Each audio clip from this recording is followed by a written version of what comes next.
एक गांव में मनोहर और सरला नामक पति पत्नी रहते थे। मनोहर बहुत ही अच्छा और आदरणीय आदमी था। वो मुकेश नामक एक व्यक्ति से दूध लेके अपने घर जाता था। उस दूध को उसकी पत्नी सरला उबा के ठंडा करके एक मटके में डाल के दही बनाती थी। पति पत्नी दोनों एक छोटी दही का दुकान चलाते थे। जो पैसे दही को बेचने से मिलते थे उससे अपना जीवन चलाते थे। ऐसे ही थोड़े दिनों बाद उनका दही का व्यापार अच्छा चलने लगा और बहुत लोग उनसे दही खरीदने लगे।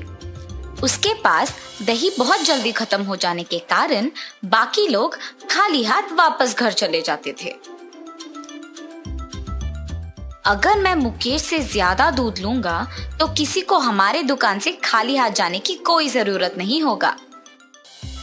मुकेश, मुझे ज्यादा दूध की जरूरत है, तुम्हें आज से ज्यादा दूध देना होगा। जरूर मनोहर, उसमें क्या है। ऐसे मनोहर को जितना जरूरत था उतना दूध लेके वो घर वापस चला जाता था। मनोहर का व्यापार अच्छा चल रहा होगा, इसीलिए वो ज्यादा दूध लेके गया। मेरे दूध का व्यापार में कोई तरक्की नहीं हुआ।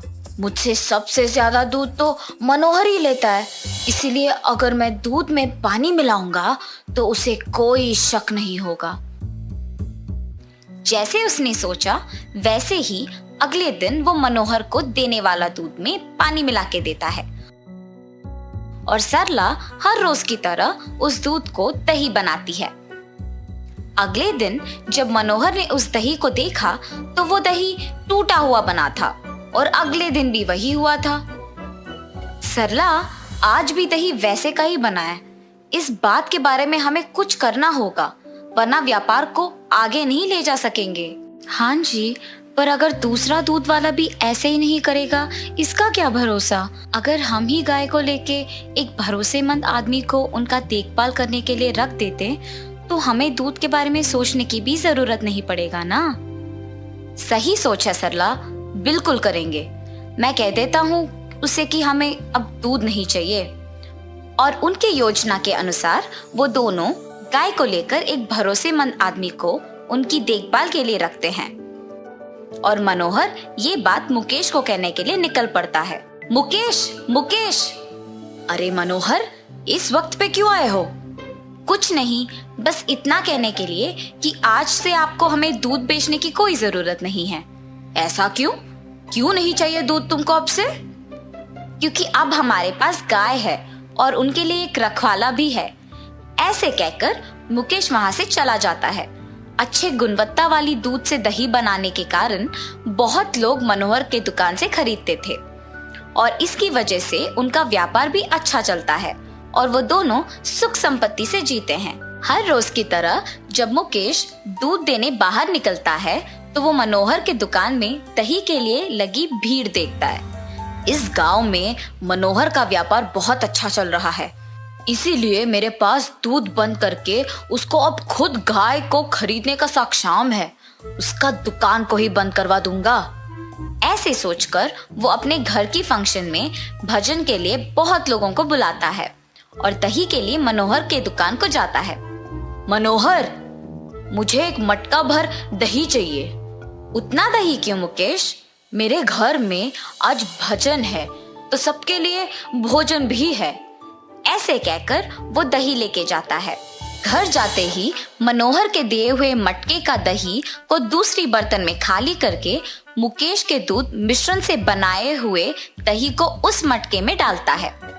उसी दही को भोजन में सबको परोसता है। वो खाने के कुछ ही समय में सबको पेट दर्द करना शुरू हो जाता है और उसी समय पे गांव के जमींदार भी वहां आते हैं। सबको दर्द से तड़पते देख पूछते हैं, क्यों तुम सब ऐसे तड़प रहे हो? क्या हुआ?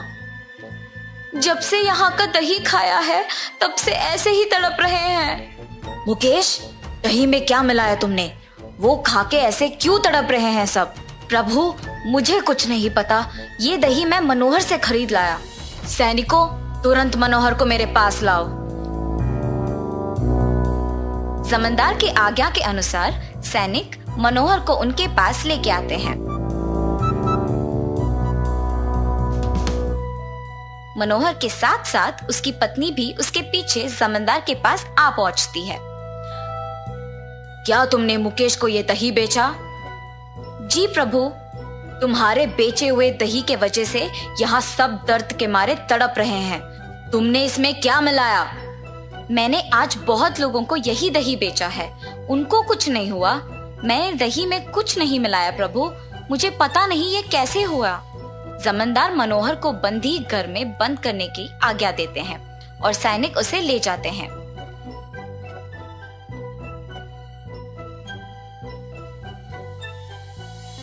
ये कैसे हो सकता है? हमने तो कुछ नहीं किया।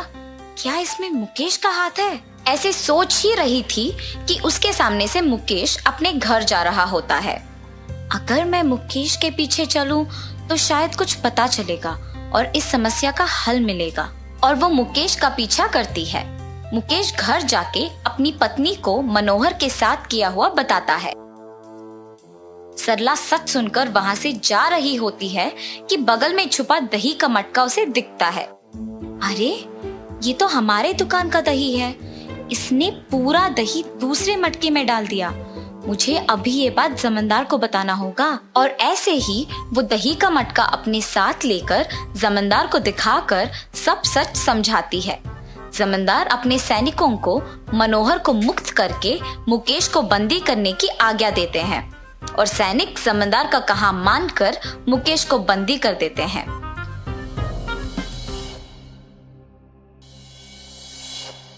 मनोहर का व्यापार मुझसे भी अच्छा चलने की ईर्ष्या से मैंने उसके दुकान को बंद करवाने का योजना बनाया और उसके बजाय खुद मेरा दूध का व्यापार खो के यहाँ बंदी हो गया।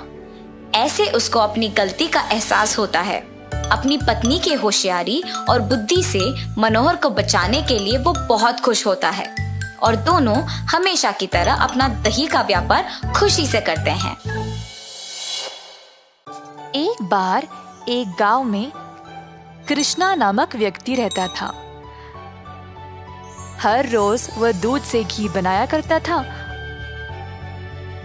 और अपने गांव के बाजार में बेचता था। यही थी उसकी रोजी रोटी कमाने का जरिया। अपने शुद्ध और मजेदार घी के लिए कृष्णा बहुत मशहूर था। घी ले लो, शुद्ध देसी गाय का घी ले लो, घी ले लो, घी ले लो। एक दिन एक मिठाई वाला सुंदर ने कृष्णा को बुलाया और 1 किलो घी के लिए मांगा। कृष्णा गया उसके पास। कृष्णा भाई, मुझे 1 किलो घी चाहिए।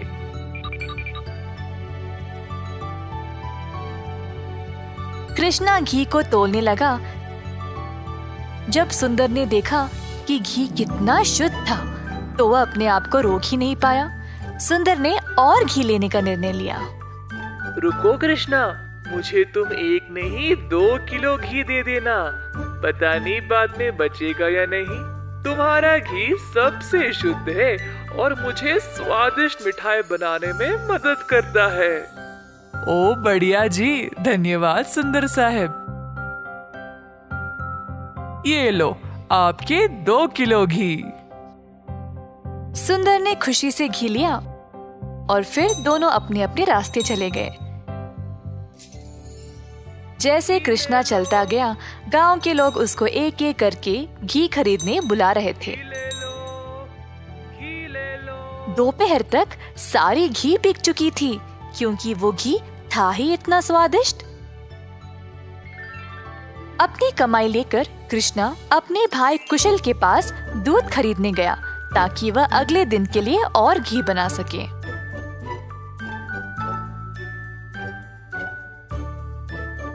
हर रोज कुशल देखता था कि उसका भाई बहुत घी बेचकर अच्छा पैसा कमा रहा था और उसका कारोबार दिन पे दिन और भी ज्यादा बढ़ने लगा। भाई, मुझे 5 लीटर दूध चाहिए घी बनाने के लिए। ओ, अभी तो मेरे पास नहीं है 5 लीटर। क्यों ना तुम शाम को आ जाओ, मैं तुम्हारे लिए बाजू में रखूंगा। कृष्णा के निकलने के बाद कुशल की पत्नी उसके लिए पानी लेके आई। देखा कमला, कृष्णा की तो किस्मत ही बदल रही है। दोपहर में ही इसने सारी घी बेच डाली और दूध के लिए वापस आया था। आप सारा दूध इनको ही दे देते हो ना, क्यों ना इस बार आप दूध में थोड़ा सा पानी मिला के दो, इस तरह हम भी ज्यादा पैसा कमा सकते हैं। कुशल ने अपनी पत्नी की बात मान ली और शाम को जब वह गाय से दूध निकालने गया तो उसने दूध में पानी डालकर कृष्णा के लिए बाजू में रखा। अब कुशल रोज यही करने लगा। धीरे धीरे वह पानी की मात्रा और भी बढ़ाने लगा। अब कृष्णा इस बात से अनजान समझ नहीं पाया कि उसकी घी की शुद्धता दिन पे दिन कम क्यों होती जा रही।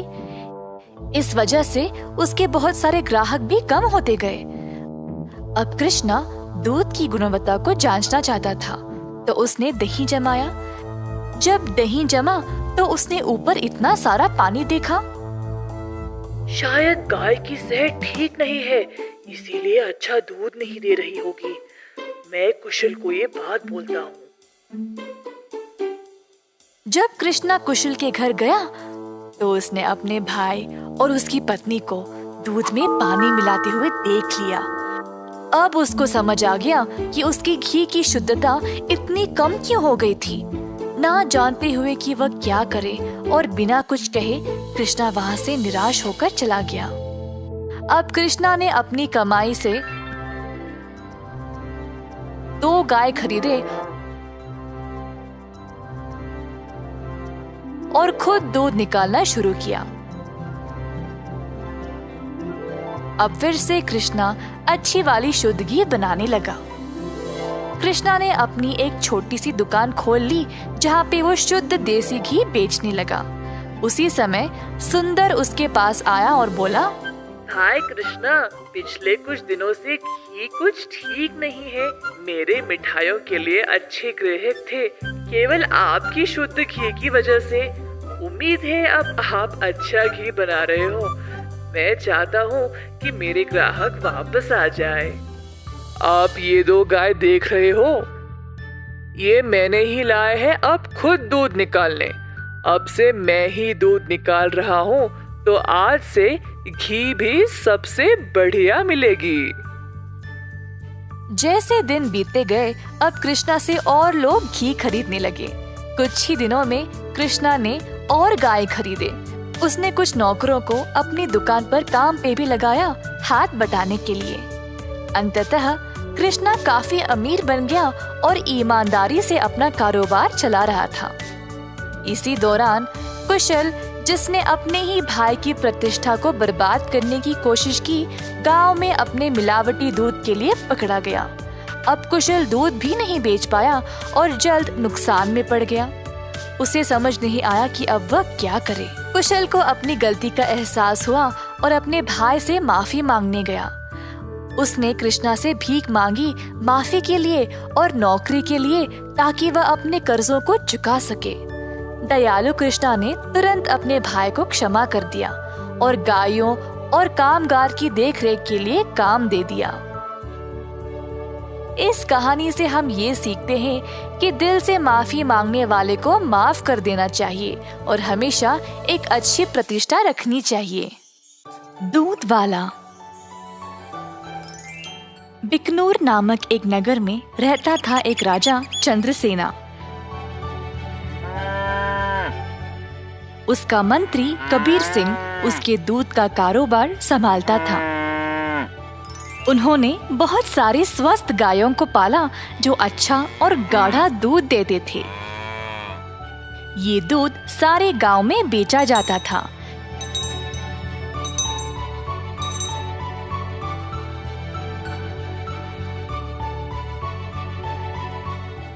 कबीर सिंह खुद सब कुछ संभालता था।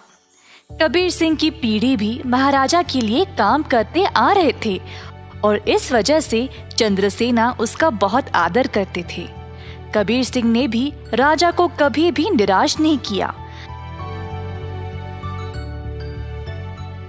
सारे गांव में उसका अच्छा नाम था।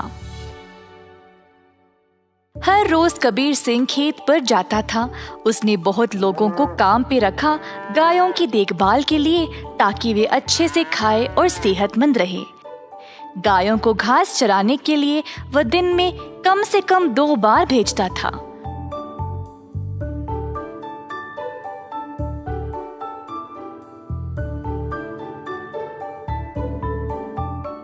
वह हमेशा ध्यान रखता था कि दूध साफ सुथरा रहे।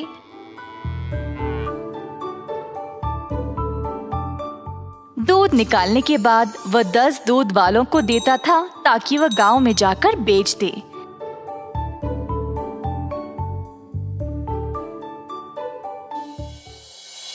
दूध वाले कबीर सिंह को पैसे देते थे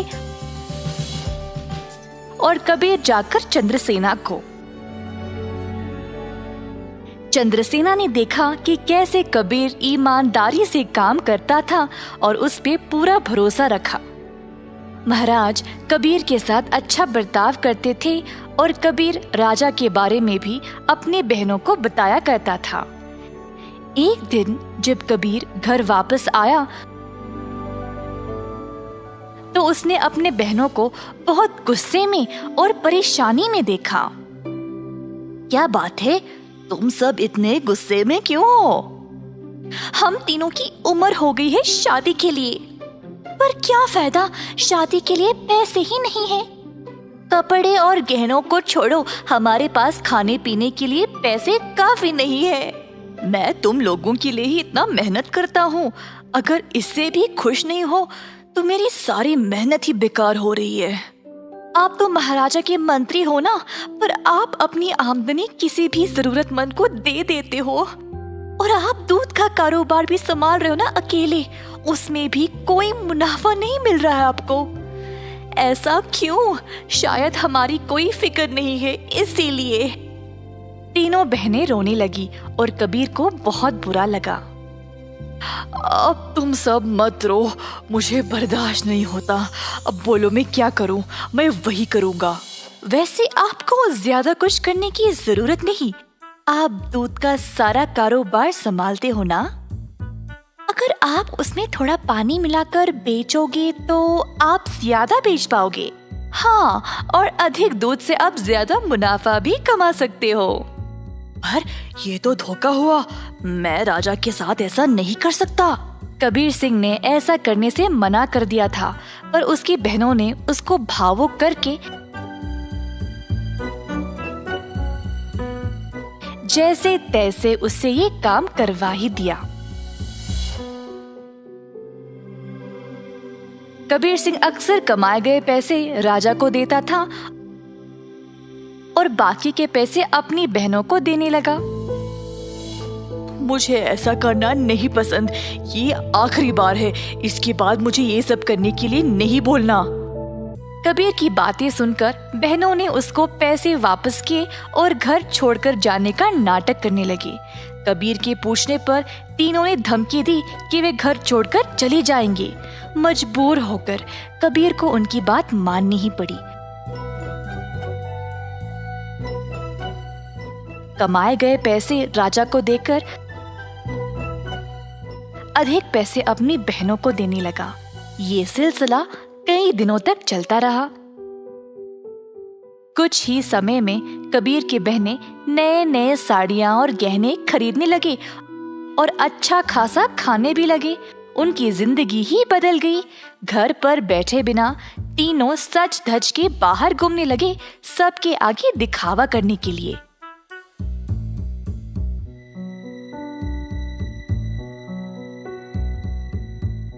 गांव के सारे लोग हैरान रह गए और आपस में बातें करने लगे।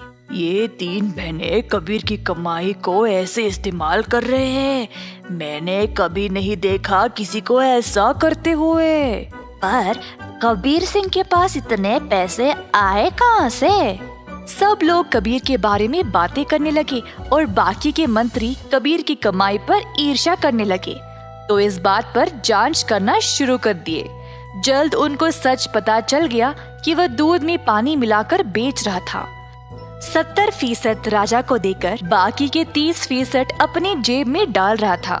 खेत के कारीगरों से मंत्रियों ने ये बात का पता लगाया। सारे मंत्री गए राजा के पास और उनको पूरा सच बता दिया।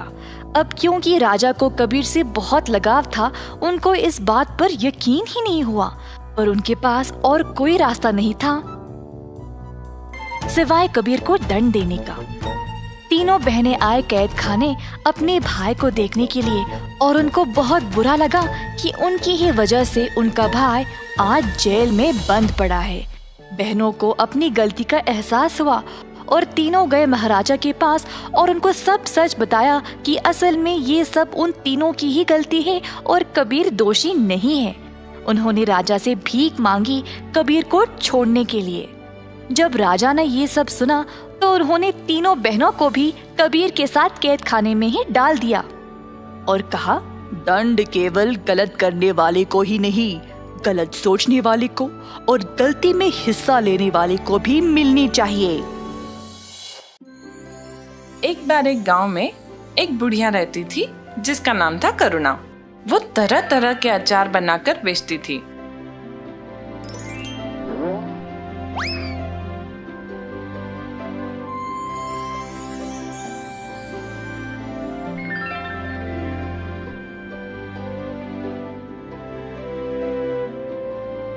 करुणा का स्वभाव बहुत ही अच्छा और मददगार था।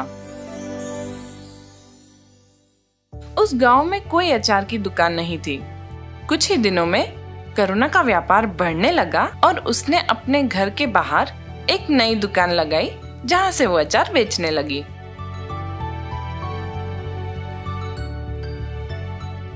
रोज की तरह करुणा अपनी दुकान में अचार बेच रही थी जब वहां एक विघ्नेश नामक व्यक्ति आया। एक अचार की बरनी कितने की है? एक बरनी 25 रुपए की है बेटा। ठीक है, मुझे एक बरनी टमाटर की अचार चाहिए। करुणा ने एक टमाटर की अचार की बरनी उसे दी। विघ्नेश ने उसे 50 रुपए दिए। करुणा ने अपनी पोटली में 50 रुपए रखकर 25 रुपए विघ्नेश को वापस दिए। विघ्नेश ने देखा कि करुणा की पोटली पैसों से भरी हुई है। करुणा की पोटली में बहुत पैसे हैं। किसी तरह मुझे वो पोटली उससे छीननी होगी, लेकिन कैसे? उसने सोचा कि मैं करुणा से पानी मांगता हूँ। करुणा पोटली रखकर विघ्नेश के लिए पानी लेने गई। करुणा के वापस आने से पहले मुझे वो पोटली लेनी होगी। जैसे ही विघ्नेश ने वो पोटली लेने की कोशिश की, तभी करुणा वापस आ गई। मेरी पैसों की पोटली क्यों उठा रहे हो विघ्नेश? कुछ देर तक उन दोनों में बहुत बहस चली।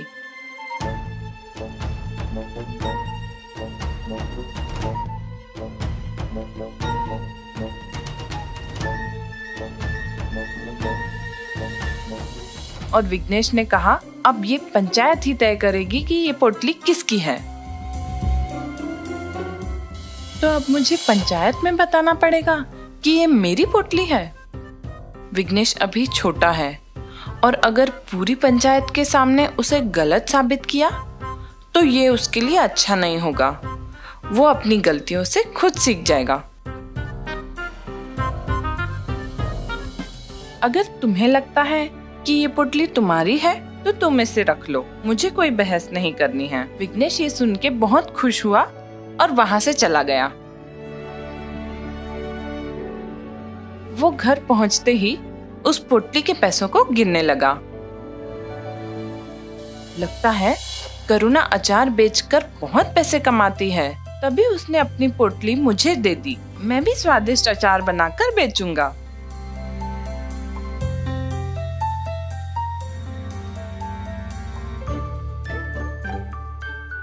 अपने पैसों में करुणा से चुराए हुए पैसे जोड़कर उसने नई सामग्री लाई और अचार बनाना शुरू किया।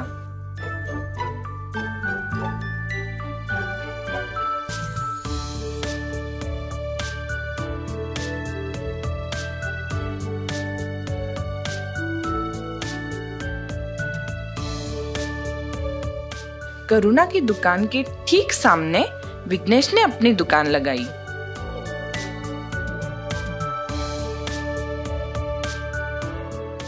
अचार ले लो, अचार, नींबू, आम, मिर्ची की ताजी अचार।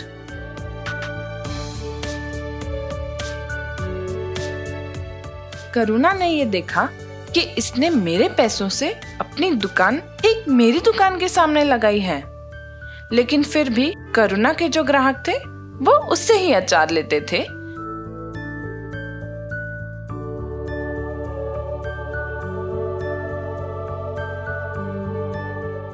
ना कि विघ्नेश से, क्योंकि विघ्नेश एक नया व्यापारी था। लोग उसकी दुकान से अचार नहीं ले रहे थे और इसके चलते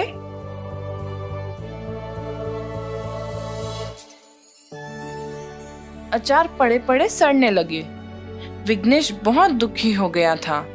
मेरी बनाई हुई अचार खराब हो रही है, अब इससे कौन खरीदेगा? ऐसा बहुत दिनों तक चलता रहा और विघ्नेश का व्यापार बंद हो गया। विघ्नेश के पास खाने के लिए भी पैसे नहीं थे। वो दुख में सारा दिन दुकान पर ही बैठा रहता था। करुणा ये सब देख रही थी। करुणा से विघ्नेश का दुख देखा न गया।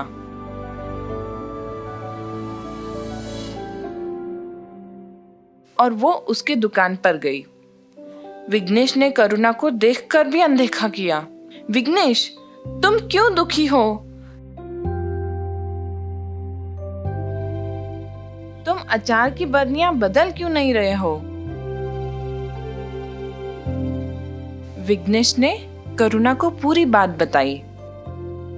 चिंता मत करो विघ्नेश, इस बार मैं जैसा बताऊंगी वैसे ही अचार बनाना। मैं तुम्हें अचार की पूरी सामग्री खरीदने के लिए भी पैसे दूंगी और जब तुम्हारा व्यापार फिर से चल पड़ेगा तब तुम मुझे मेरे पैसे लौटा देना। मैंने आपकी पोटली चुराई, आपकी दुकान के सामने अपनी दुकान लगाई और आप फिर भी मेरी मदद कर रही हैं। मैं ऐसा बुरा बर्ताव फिर कभी नहीं करूंगा।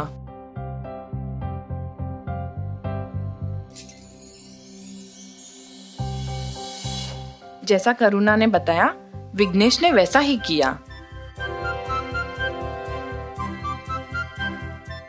और जल्द ही उसका व्यापार बढ़ने लगा।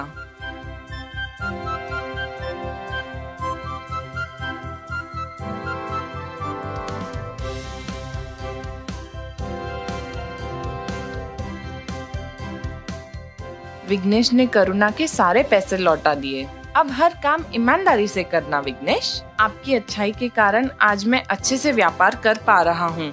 आज से मैं आपकी मदद करूँगा और आसपास के गांव में भी अचार प्रसिद्ध कर दूंगा। करुणा ने विघ्नेश की बात मानी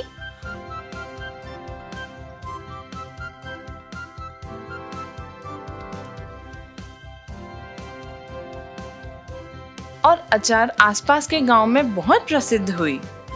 इससे उन दोनों को बहुत फायदा हुआ और वे दोनों हंसी खुशी रहने लगे।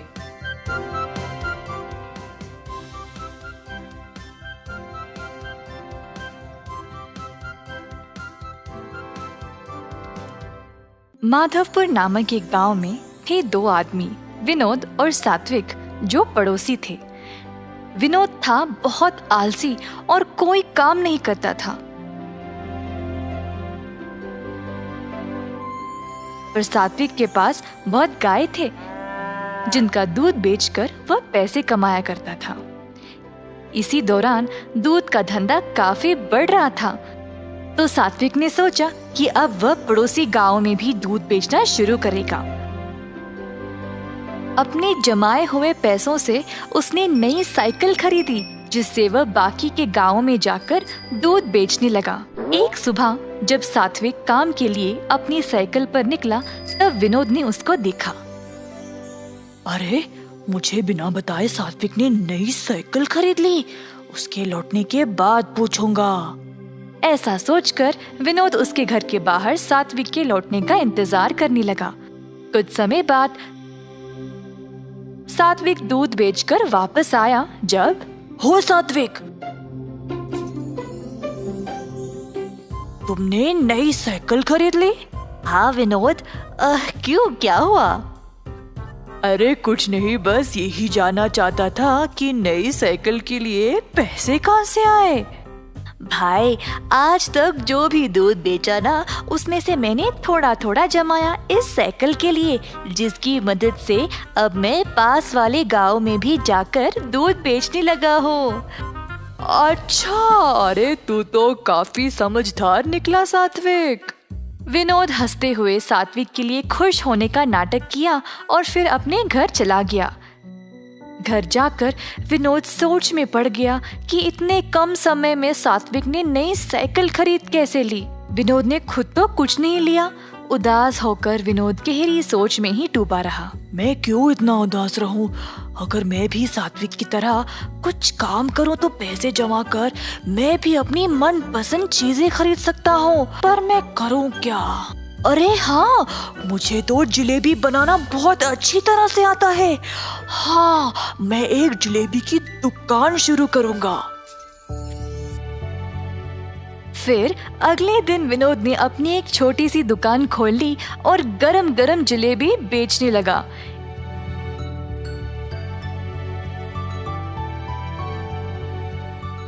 एक जलेबी 5 रुपये, आधा किलो 50 रुपये और 1 किलो 100 रुपये में। इस प्रकार विनोद ने बहुत स्वादिष्ट जलेबी कम भाव में बेचने लगा।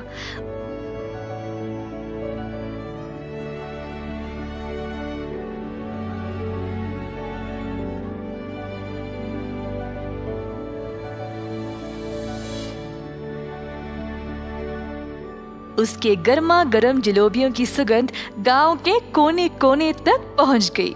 गांव के सारे लोग विनोद की दुकान पर आने लगे मजेदार जलेबियों का स्वाद लेने के लिए।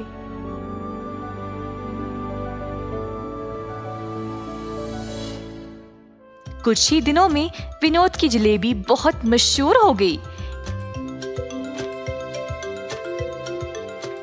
एक दिन रमेश नामक एक आदमी उसकी दुकान पर जलेबी खा रहा था। वाह विनोद, तुम्हारे हाथों की बनाई हुई जलेबी बहुत ही मजेदार है। इतने कमाल की जलेबी मैंने आज तक खाए ही नहीं भाई, वाह। ऐसा कहकर रमेश जलेबी के मजे ले रहा था और बाकी के लोगों ने भी उसकी बहुत तारीफ की। पूरे गांव में विनोद की दुकान और भी मशहूर हो गई। अब धीरे धीरे विनोद थोड़ा घमंडी बनने लगा। मेरे जैसे जलेबी तो और कोई बना ही नहीं सकता। मुझे जलेबियों का दाम भी बढ़ाना पड़ेगा, इससे मैं और ज्यादा मुनाफा कमा सकता हूँ। दुकान पे आए हुए सब लोगों को विनोद ने बोला, जी आज से एक जलेबी 10 रुपए, आधा किलो 100 रुपए और 1 किलो 200 रुपए में। एक आदमी उदय जो जलेबी खरीदने आया था, उसने कहा, अरे भाई साहब, जलेबी इतनी महंगी कब से हो गई है? बाकी के दुकानों में तो किलो 100 रुपए में ही बेचते हैं। अगर मेरे जैसे स्वादिष्ट जलेबी कहीं और मिले ना, तो वही जाकर खा लीजिएगा, मुझे कोई फर्क नहीं पड़ेगा। विनोद जैसी स्वादिष्ट जलेबी कहीं और नहीं मिलेगी, ऐसा सोचकर लोगों ने अब महंगी जलेबी खरीदना शुरू कर दी। इस गांव में मेरे जैसे जलेबियों को टक्कर देने वाला और कोई है ही नहीं। गांव वालों को तो अब मेरे स्वाद की लत लग चुकी है। ऐसा सोचकर उसने जलेबी को तोलने वाले तराजू के नीचे सबकी नजर से चोरी एक छोटा सा भार लगा दिया, जिससे वे लोगों को ज्यादा पैसों में कम जलेबियां बेच सके। इसी तरह विनोद का कारोबार उसके अनुसार चलता रहा। एक दिन गांव के जमींदार को विनोद की जलेबियों के बारे में पता चला, तो उन्होंने अपने नौकरों को उसके पास 1 किलो जलेबी लाने के लिए भेजा। नौकर गए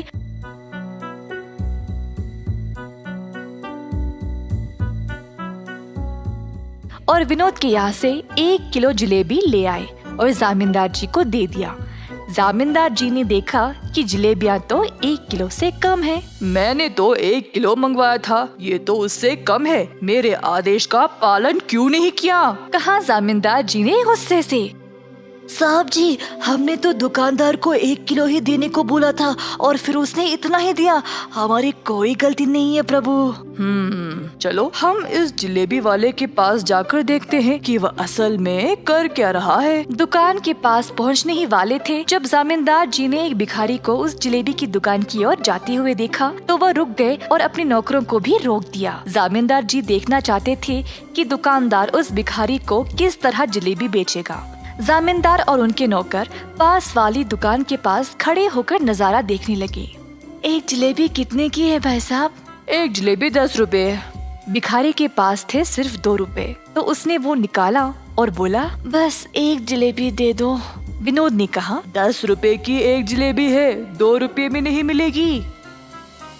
ये सुनकर भिखारी वहाँ से जाने ही वाला था जब विनोद ने उससे रोककर कहा, हो, तूने यहाँ पर खड़े होकर मेरी जलेबियों का सुगंध लिया है, उसके लिए वो 2 रुपये। हे भगवान, मेरे पास तो ये 2 रुपये ही है और तुम ये भी इतनी बेरहमी से मांग रहे हो।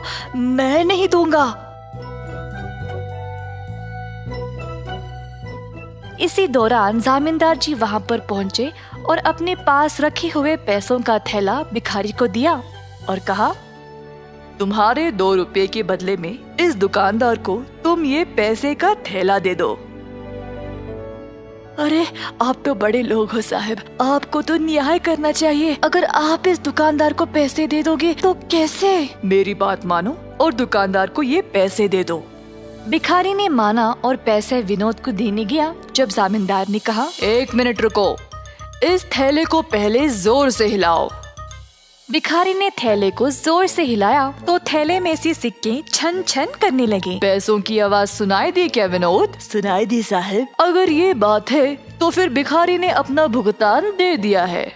क्या साहब, पैसे तो इसने दिए नहीं और आप बोल रहे हो कि दे दिए? पैसे की आवाज तुमने सुन ली ना, बिल्कुल उसी तरह जिस तरह भिखारी ने तुम्हारी जलेबियों की सुगंध सूंघ ली थी। तुम्हें तुम्हारी जलेबियों की सुगंध के पैसे इस थैले के पैसों की आवाज से ही मिल गई। तुरंत विनोद को अपनी गलती का एहसास हुआ और उसने जमींदार जी से माफी मांगी। तुमने केवल यही गलती नहीं की, तुम्हारे जलेबियों का मूल्य बाकी की दुकानों से बहुत ही ज्यादा है और उसके ऊपर गलत तरीके से तोलकर तुम ज्यादा पैसों में कम जलेबियां बेचते हो। साहब जी, बस एक बार के लिए मेरी गलती को माफ कर दो। मैं ऐसी गलती दोबारा कभी नहीं करूँगा। तुमने आज तक बहुत गलतियां की है। तुम्हें तो इस गरीब को एक जलेबी भी देने का मन नहीं किया। अब मैं तुम्हें ये आदेश देता हूँ कि अभी इसी वक्त अपनी इस जलेबी की दुकान को बंद करो। ये बात सुनकर विनोद बहुत डर गया और उदास हो गया। जमींदार जी से गिड़गिड़ाकर माफी मांगता रहा जब उसी रास्ते सात्विक आया। विनोद की परिस्थिति देखकर सात्विक उसकी दुकान पर आया और बोला, जमींदार साहब, मैं आपसे विनती करता हूँ, कृपया आप विनोद को इस बार माफ कर दे। सात्विक के अच्छे स्वभाव के बारे में जानते हुए इस बार तो सात्विक की बात सुनकर उसके अच्छे बर्ताव को ध्यान में रखते हुए मैं तुम्हें माफ कर देता हूँ विनोद। कम से कम अब से पूरा मन लगाकर मेहनत से और ईमानदारी से अपना काम करो। ऐसा कहते हुए जमींदार जी वहाँ से चले गए।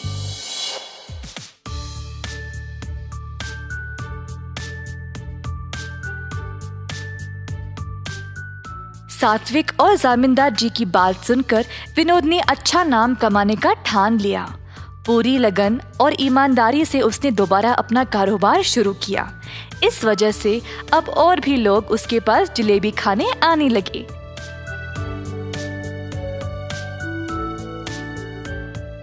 अंत में विनोद खुशी खुशी से और सच्चाई से अपना जीवन बिताने लगा।